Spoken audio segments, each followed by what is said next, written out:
Welcome to Essential Dynamics Podcast. I'm Derek Hudson. Essential Dynamics is a framework I've been developing that helps us think through our trickiest opportunities and challenges. In this podcast, we test the concepts of essential dynamics through deep conversations with interesting people. And today, I'm really excited to introduce my guest and friend, Randy Marsden. Randy, welcome to Essential Dynamics. Thank you very much, Derek. Happy to be here. I've been following your blog and and your podcast, and super excited to be part of it. Hey, so Randy, there's lots that we want to talk about, but first, maybe just a little bit of an introduction. A lot of us here in Edmonton remember that you left Edmonton and ended up going down to Silicon Valley to work at Apple, but you're not at Apple anymore. What are you doing right now? No, I'm currently at Nike. So you might not expect that from a tech guy in Silicon Valley, but I joined Nike a little over a year ago as a senior director in something called the Technology Innovation Office. So we get the fun job of helping Nike become a tech company. And so Nike's based in Portland, and you're the Silicon Valley like think tank office kind of thing? Yeah, I have a team in Portland that I manage, a team of engineers. But just this week, in fact, Nike opened their office. It's called the Bay Area Technology Center. Pretty cool space in downtown San Francisco. And that's Nike's first footprint here in Silicon Valley. And so just showing Nike's desire and putting that desire into action to get more integrated with Silicon Valley and the technology world. All right. Well, Randy, I want to go back to the beginning, and I'll set it up with just a recap of some of the things we talk about in Essential Dynamics. So one of the things that makes this fun is we look at life's challenges in the context of an epic quest.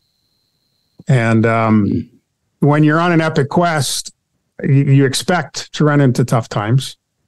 And in fact, if you don't have tough times, it's not really an epic quest. And so as we think about that, just kind of even just that as a context, let's talk about how you got into technology, some of the challenges that you faced, and some of the epic quests you've helped people with along the way. So let's take us back to University of Alberta in the 80s. Yeah, we can skip by everything that happened before that, except to say I knew I wanted to be an engineer, and I had to choose between University of Calgary and University of Alberta. And the University of Alberta had a slightly stricter percentage. You know, your grade point average had to be slightly higher to get into engineering at University of Alberta. And I thought, well, that must mean they're better. So that's how I ended up in Edmonton. I accepted my engineering degree from there, and I took electrical engineering. And in third year, they asked us to do a project class. So, you know, knowing that it's important to not just have book learning, but actually build something, there was a class for that. It was a project class, and in case folks couldn't come up with their own idea, there were two things they said we could build: a circuit that when you pushed a button, it generated a random number on a little LED display, or this wheel that would spin around and you would make a circuit that counted how many times it went around. Or, you know, if you don't find either of those very exciting, you could come up with your own idea. And I did not find either of those very exciting, you know, like, let's do something. And so along with a fellow student, we embarked on a project that was really life-changing for me, which was helping a friend who had a spinal cord injury. And Derek, I know you know Cy Peterson, when he was in junior high school, had a gymnastics accident and broke his neck, spinal cord injury in several places, and he was paralyzed from the chin down. And that included not being able to speak. He could lip words, but he had a trach that was breathing for him, and so he couldn't speak verbally himself. And this was 1987, and personal computers were just becoming commonplace. And the vision was we could help Cy by giving him access to a computer. A computer could do a lot of things, communication, recreation, socialization, education, vocation. So, it was this brave new world of personal computers, and we thought we could unlock Sai's potential by just giving him access to that computer and first of all, helping him communicate. And so we did this project that actually ended up being a laptop for his wheelchair before laptops existed. It had a brand new thing called liquid crystal display and a brand new thing called digitized audio, so that's how far back it was. And we built a fairly simple thing that allowed him to communicate common phrases like, hello, how are you? I'm thirsty, thank you. And he would scan down a list. And I remember we went into a local radio station and had one of the DJs record. So it was a very good quality voice. And that became Sai's voice. He could scan down and touch a switch with his lip and verbalize these sentences. And that was way more work than something that counted a wheel spinning around. And it ended up taking longer than one semester. And we just had a very understanding professor. Nelson Dirtle was his name. And he allowed us to continue that project. And he gave us space in his grad lab. Even there, we were these lowly, third-year undergrads. And these grad students were like, why are you guys here? And that project got some media attention. There was TV coverage, and they came into the lab and were filming us. And so everyone was like, who are these guys? But it just turned into really a lifelong project. We did more than just canned phrases. We thought, okay, well, Sai needs to be able to communicate his own thoughts. And so we created a keyboard that he would scan and very slowly could compose a sentence by scanning to the right letter in the alphabet. And so he could compose his own sentences. And one of the first things he typed was a question to me, which was, who are you going to help next? And everything up till that moment, it had been a super cool student project. I was thinking, this is going to look great on a resume. I should get a good job when I graduate. But then it was really Sai, who I think is probably the most physically challenged person I've met. And the first thing he was thinking about were others. And he knew he was getting helped, and he wanted to encourage me to continue doing that. So he asked, who are you going to help next? And that made me start thinking about, who am I going to help next? And ended up forming a company while still in university, hiring new people. You mentioned Greg McGillis. He was our employee number one.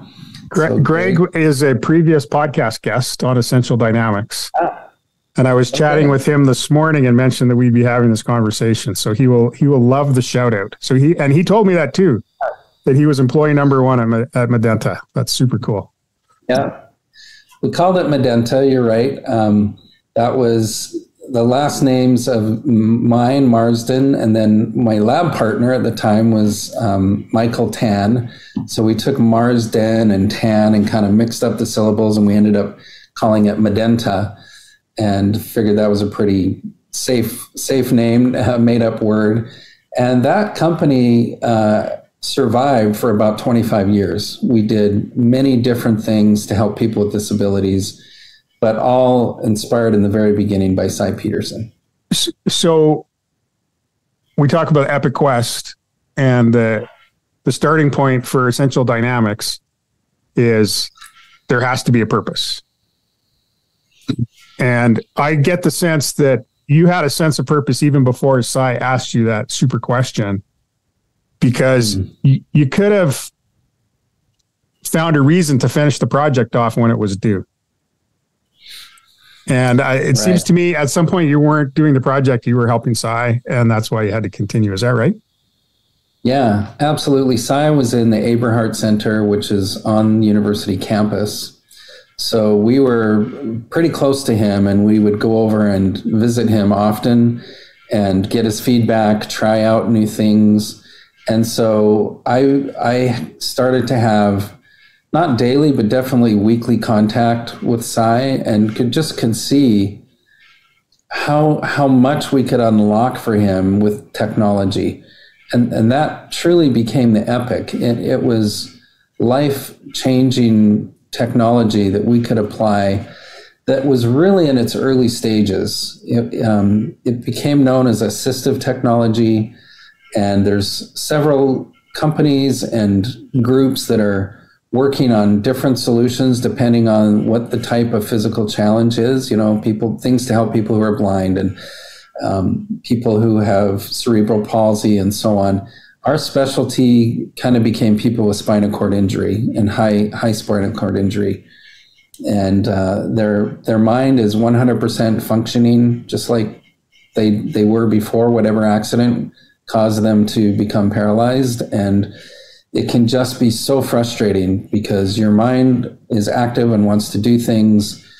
And even if your body can't, there's plenty that you can do with a strong mind. But getting that out, somehow communicating that, controlling things, back then was hard. There just wasn't a way to do it.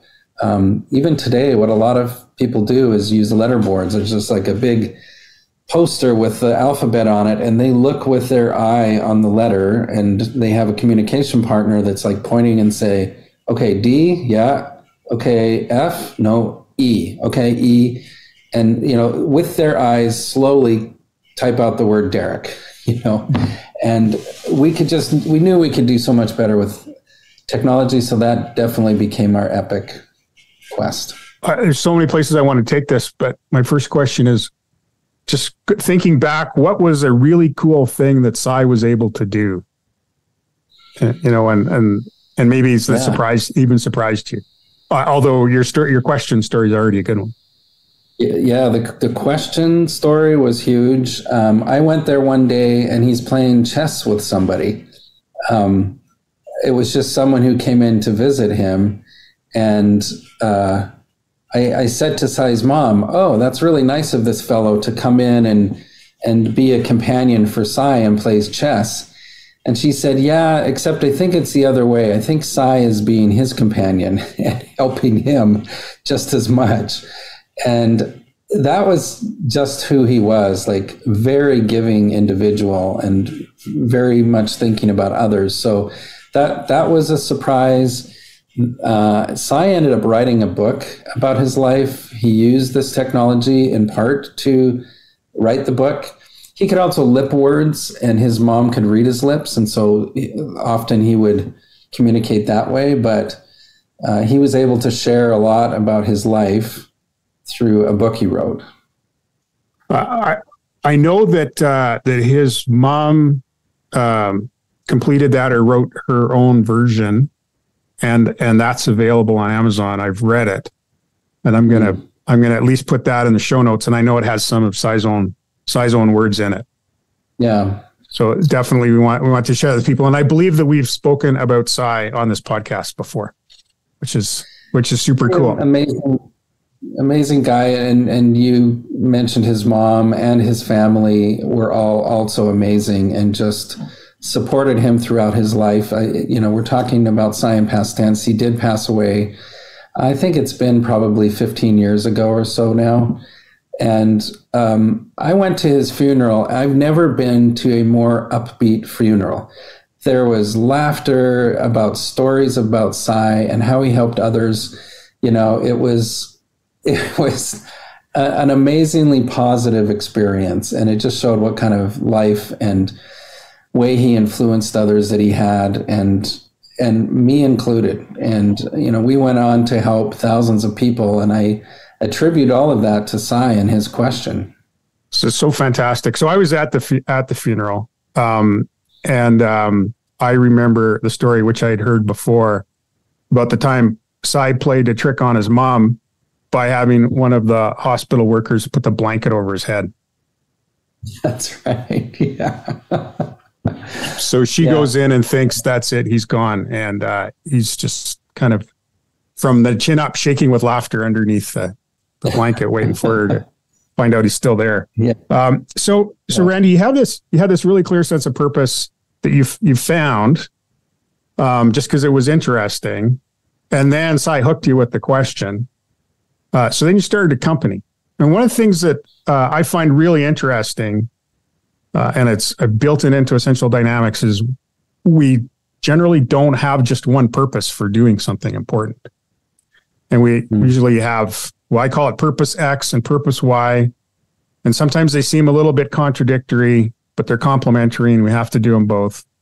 And so I know that as you started, you start with this vision of helping people who have this disability and so much potential. And at the same time, you're trying to, I presume, make money as well. So how did you balance those things in the early days? I was going to say that was the next purpose. Is I had just graduated with an engineering degree and now needed to start a career and support a young family. And so that was my first question is, okay, I really know I love doing this. It feels very fulfilling. Can I make a living at this? How do you make money helping people who probably can't work and don't have a lot of money themselves typically? And we had to eke out an existence. In the early days, it was a lot of government support, grants, and programs to kind of help get started. And then we just sort of learned what parts of the world have funding to help their population that have physical challenges. And you learn some countries have good social programs for that and some don't. And that's kind of where we focused our time and attention. And amazingly, we're able to make a business out of it for 25 years. And very rewarding emotionally and feeling fulfilled. Not super rewarding financially. We were niche. We didn't shoot up and become this huge tech company. And there was never really any intention of that or hope for it. We were applying technology to help people with disabilities. But along the way, there were things we were inventing that we knew probably could have use in the mainstream world. And that's where some of the fun spin-outs happened. So you said fun and you said spin-outs plural. So what are what are some examples of things that assisting people with disabilities went mainstream? So the first one, the most people may have heard of, is called Swipe, SWYPE. Yes. And it's where you enter text by sliding your finger between the letters on the on-screen keyboard. And it can be much faster than just moving and tapping on each letter. And most people don't know that was started in Medenta as assistive technology. Most people with spinal cord injury can move their head. Cy was an exceptional case where it was a C1 spinal cord injury and he couldn't move his head. Most can move their head and control their breath. And so we took those two things as input and we made on-screen keyboards. We were kind of the first to make on-screen keyboards that had word prediction in them in the early 90s. And so we worked with a puff switch. We had this little switch we made that came over your ear, kind of like your microphones do on your headsets. And they could take that in their mouth and puff on it to be a switch. So people would move the cursor to a letter, D, puff, E, puff, R, puff. And you could hit each letter one at a time. And typically the person is moving their head. And then how's that signal getting to the screen or the computer? Oh yeah, good point. I missed that. We built a camera that tracked your head movement, and it was infrared light, and it was shining out. And they would put on this little reflective sticker that it's just like the reflections you see on firefighters' jackets. It reflects your headlights back at you. It's called a retroreflector. And so to our camera, we would take a picture with the infrared light on, take a picture with it off, subtract the two, And what we ended up with was this bright white dot on a black background. And then we could measure the movement of that dot through space. And we turned that into a mouse equivalent. So you could move your head to move the cursor like you would with a mouse. And then the puff was the pushing the mouse button. Yeah. So if you can imagine sitting in front of your computer and sitting on your hands and looking at your computer and saying, okay, how do I control it? You have to take care of the keyboard and the mouse. So we took care of the mouse with this head tracking camera and a puff switch. And then we took care of the keyboard with a keyboard on the screen. That was great. I mean, people could type about 10 words a minute, but we talked about equalizing the playing field, leveling the playing field, and 10 words a minute was not leveling the playing field. Using your head to replace a mouse was leveling the playing field. We had artists who could be more accurate with their head than you or I could be with our hand, and they started generating art again with their head movement. And the mouse was great. The keyboard, 10 words a minute, not so great. And so I'm like, the average typing speed is 40 words a minute for people who can use their hands. We have to hit that. What can we do? And the idea was, well, instead of moving your head and puffing on every single letter, wouldn't it be great if you didn't have to stop and puff? We could just pass through the letter with your head. You move the cursor with your head, and I go D-E-R-E-K, and I just move my head across those letters. Could we actually determine I typed the word Derek with that? And we started experimenting and took a number of years to develop that algorithm, but the answer was yes. And we got more than 40 words a minute. There's a Guinness World Record event that we held where Hank was typing, I believe it's 65 words a minute. There's a YouTube link for that event, and he set the world record for fastest hands-free typing. And then PDAs came along, initially with stylus to enter on the screen, and then of course smartphones and your finger. And that was the inflection point. We knew everything we'd invented for people with disabilities suddenly applied to everyone, because now everyone didn't have a keyboard. You just had this touch screen. And so we transferred all of that technology over to on-screen keyboards for smartphones. We spun it out into a company called Swipe, and there were 1.5 billion installations of Swipe over the last 15 years. So, Randy, I want to kind of cap it there. We're running out of time. We knew this was going to happen. We got to pick it up next time. But I just want to really highlight what you did. You helped some of the sort of least physically capable people that you could find. And you went from can't communicate to can barely communicate to an individual who could type at 65 words a minute. Yeah. And through learning how to do that, you then cracked the code for all able-bodied people to be able to take advantage of that same technology every day. Yeah. If you think about it, the experience of one person's sigh got amplified into 1.5 billion people using Swipe. That's the beginning and the end of that journey. Holy smokes. Okay. Yeah. That's kind of, so how does it feel to have impacted the lives of 1 billion people, Randy? Of course it feels great. Swipe helped people type faster. It wasn't saving lives or changing lives. It was like communication, and that's important. So I was excited about that. But if we go back to our epic quest, I always ask myself, am I putting a dent in the world? Like, am I leaving it better than I found it? Helping people text faster and more was a dent, but wasn't really the quest I was after. I wanted to change lives for the better, and there's still more to come on that.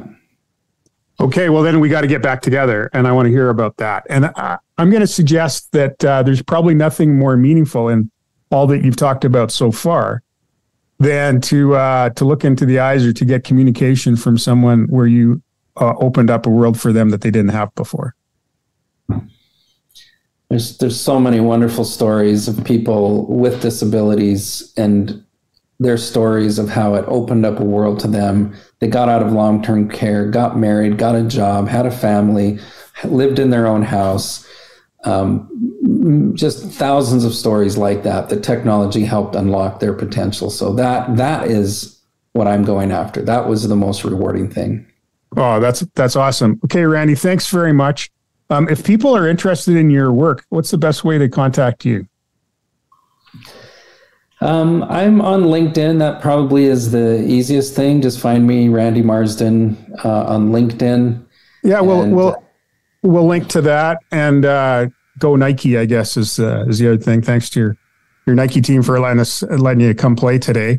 The Essential Dynamics podcast is brought to you by Unconstrained consultancy that helps leaders work through their trickiest opportunities. And you can go to getunconstrained.com to learn more about that. So we'd like to thank everyone for listening today, and please continue to engage with us. Thanks, Bryn Griffiths, for being at the behind the scenes on this. And I'm Derek Hudson. Until next time, consider your quest.